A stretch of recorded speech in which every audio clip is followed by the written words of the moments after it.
Many of the old-fashioned rules of eating etiquette have been relaxed in recent years. No longer is a dinner embarrassment by some insignificant blunder at the table. To be polite, gracious, and obliging to your hostess and fellow dinner guests is a sign of good breeding and inner grace. Pay close attention to this film. It will answer any questions or doubts you may have on how to behave in front of dinner guests at another person's home. Never be the first seated. Be certain all are present and you are at your own place setting. Repose at the table is a sign of dignity and respect. Never lounge in your chair. Sit up straight. Keep your hands in your lap, and your feet, your elbows should never wing out, nor rest on the table. Of course, there are a few rules that should have been learned in kindergarten. Don't try to attract attention by waving your cutlery in the air. Don't tap against glasses or plates, nor play with the salt and pepper shakers. Only the ill-bred provincial tucks his napkin into the top of his jacket. And talking when your mouth is full of food nauseates your neighbors. Never reach out to get something at the table.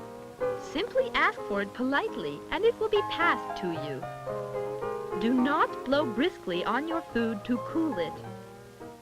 It is an insult to your hostess if you closely examine your food before eating it. And it is considered bold effrontery to refuse a dish that is offered to you. So is pushing your plate away after tasting the food. If you taste your food and discover that you do not like it, do not spit it out onto your fork or remove it with a napkin. When a morsel of food, by an act of carelessness or stupidity, is sent flying to the floor, it should be left for the servants to pick up. If you find something distasteful in your food, do not upset your fellow dinner guests by drawing attention to it. Handling it with due discretion is far more tactful. If you are so nauseated that you feel you must leave the room, do so immediately. There are certain foods that may be eaten without the benefit of a knife, fork, or spoon. This food category includes olives, pickles, celery, carrots, radishes, nuts, minced berries, cookies, and small sandwiches. A banana should be peeled down bit by bit and small pieces broken off with the fingers. Or one may peel the banana completely and eat it with a fork. The spoon is held lightly, as one would hold a pencil.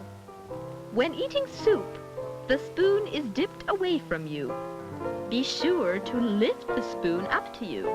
Bending over the plate is bad manners. Never try to scrape out the last trickles of soup.